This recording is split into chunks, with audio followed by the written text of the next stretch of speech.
వెన్నాడుతున్న వర్షాభావాలు, పెరుగుతున్న పెట్టుబడులు రైతును కుంగదీస్తున్నాయి. ఏటికేటుకు కష్టాలు నష్టాలే గాని కనీసం పెట్టిన ఖర్చైనా తిరిగిరాని సేద్యంతో రైతులు విసిగి వేసారిపోతున్నారు. పొదుపైన పదుపుతో సమస్యలు తక్కువగా ఉండే ప్రత్యామ్నాయం కోసం ఎదురు చూస్తున్న రైతులకు ఎదురైంది యాపిల్ రేగు. రేగు కంటే పెద్ద పరిమాణంలో యాపిల్ ఆకారంలో ఉండే ఈ పండ్లను కాయించేందుకు మన రైతులు ముందుకొస్తున్నారు. పాలమూరులోనూ ఈ పండ్ల వనం ఫలసాయానికొచ్చింది. ఇక్కడ మనకు కనిపిస్తున్న ఈ పండ్ల తోటే యాపిల్ రేగు. రేగు తోటలను చూపిస్తూ యాపిల్ రేగు అంటున్నారేమిటా అని సంశయించకండి. గోలా, గంగిరేగు, ఉమ్రాన్ వంటి రేగు రకాలను గతంలో కొంత ఔత్సాహికులు సాగు చేశారు. ఎలాంటి ప్రతికూల పరిస్థితుల్లోనైనా నిలదొక్కుని మొండిగా పెరిగే రేగుకు మార్కెట్ పరంగా కూడా పెద్దగా ఇబ్బంది లేదు. కానీ రేగు చెట్టుకుండే ముళ్ళు సాగుకు ఆటంకంగా మారాయి. దీన్ని అధిగమించేలా సాగులోకి వచ్చిందే ఈ యాపిల్ రేగు.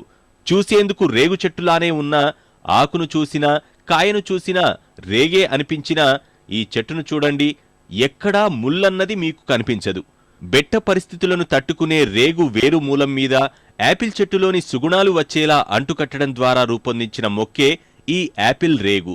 ఒక్కో పండు బరువు 80 నుంచి 120 గ్రాముల వరకు ఉంటుంది.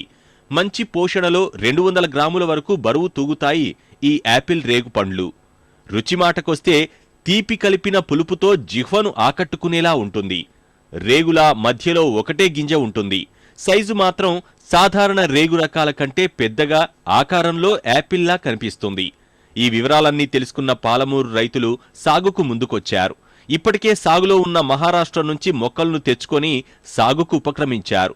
నాటిన 2 ఏళ్లకే కాపుకు రావడం, తోట కొత్తగా ఉండటం వల్ల, తోట దగ్గరే కాయ అమ్ముడవడం వల్ల రైతుకు ఇప్పుడు మార్కెట్ పరంగా పెద్దగా ఇబ్బంది కనబడడం లేదు. మిడ్జిల్ మండలంలోని రెడ్డిగూడ గ్రామంలో సాగైన యాపిల్ రేగు తోట ఇది. 5 ఎకరాల్లో నాటిన రైతు వరుణ్ రెడ్డి ఏమంటున్నారో చూడండి. మాకు 5 ఎకరాల భూమి ఉంది. ఆ భూమిలో యాపిల్ బేర్ అనే చెట్లు నాటాము. అది మహారాష్ట్ర నుంచి మేము తెప్పించుకున్నాము. యాపిల్ బేర్ ఎందుకంటారంటే భూమిలోకి వెళ్ళే రూట్ బేస్ రేగి చెట్టు ఉంటుంది. దాన్ని క్రాస్ కట్ చేసేసి మీద యాపిల్ చెట్టు పెట్టేసి దాన్ని లింకప్ చేస్తారు. ఆ 2 నుంచి వచ్చే కాయలనే యాపిల్ బేర్ అంటారు. దాన్ని ఒక చెట్టు 2 సంవత్సరాల నుంచి కాపు కాస్తుంది. ఈ ఒక చెట్టు వచ్చేసి తొలి దశలో 70 కిలోల దాకా కాయలు వస్తాయి.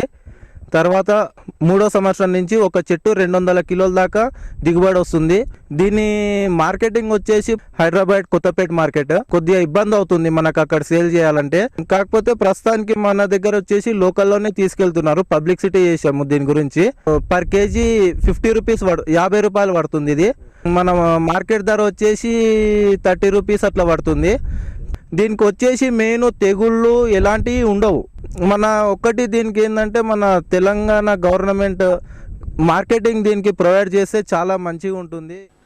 పత్తి, మొక్కజొన్న, వరి సాగు చేసి నష్టాల పాలవుతున్న తోటి రైతులకు వరుణ్ వ్యవసాయం నష్టం లేనిదిగా కనిపిస్తోంది. ఇతర పంటల్లా చీడపీడల సమస్య లేకపోవడం, పెట్టుబడి కూడా అంతగా అనిపించకపోవడంతో యాపిల్ రేగు సాగు చేయాలన్న ఆసక్తి కనబరుస్తున్నారు. మేము పత్తి, కందులు అన్నీ వేస్తే నష్టపోయినాం. నష్టపోతే ఈయన 5 ఎకరాలు యాపిల్ బేర్ వేసిందని చెప్తే మేము అక్కడ కనుక్కోనికి వెళ్ళాము. అయితే 5 ఎకరాల పొలం యాపిల్ కాయలు బాగా కాసినాయి. తను లాభాలు ఉన్నాడు. మేము కూడా అదే వేయాలనుకుంటున్నాం. గవర్నమెంట్ మార్కెట్ కొంచెం ఇబ్బందిగా ఉంది. గవర్నమెంట్ మంచిగా చేస్తే, మార్కెటింగ్ చేస్తే మాకు మేము కూడా చేయాలనుకుని తోటి వాళ్ళు కూడా చేయాలని మేము. మా ఫ్రెండ్ ఒక 4 ఎకరాలు యాపిల్ బేర్ వేశాడు. మాకు కొంచెం పొలం ఉంది, ఒక 4 ఎకరాలు. పంట తెలుసుకుందామని వచ్చాము మేము. యాపిల్ బేర్ చాలా బాగుంది, దిగుబడి చాలా బాగుంది. వర్క్ తక్కువ, దిగుబడి ఎక్కువ. మేము వేయాలని సలహా కోసం అడుగుదామని వచ్చాము. చాలా బాగుంది. రేగుకున్నట్టే ఈ యాపిల్ రేగుకు కూడా పండు ఈగ సమస్యే ప్రధానమైంది. ఇది మినహా మరే రకమైన చీడపీడల బెడదను ఇప్పటి వరకు రైతులు ఎదుర్కొనలేదు. వర్షాధారంగా పెరిగి పెద్దగా పోషణ లేకున్నా ఎదిగి నాటిన 3 ఏళ్లకల్లా చెట్టుకు 100 కిలోల దిగుబడినిచ్చే ఈ యాపిల్ రేగు ఇక్కడే కాదు, తెలంగాణ జిల్లాల్లో, మరీ ముఖ్యంగా రాజధాని చుట్టుపక్కల జిల్లాల్లో సాగు విస్తీర్ణాన్ని పెంచుకుంటోంది. అనావృష్టితో అల్లాడుతున్న రైతులకు చక్కని ప్రత్యామ్నాయంగా కనిపిస్తోంది.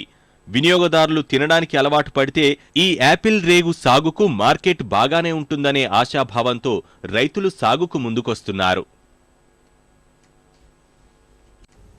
ఈ కార్యక్రమంపై మీ అభిప్రాయాలు సూచనలు పంపించవలసిన మా చిరునామా జై Kisan, Ramoji film city, Hyderabad 501512. Mobile number 9394450069. రైతుల కప్పు గుండె చప్పుడు జై కిసాన్ కార్యక్రమాన్ని ఇప్పుడు యూట్యూబ్లో www.youtube.com/etv2 జై కిసాన్ లింకు ద్వారా కూడా వీక్షించవచ్చు.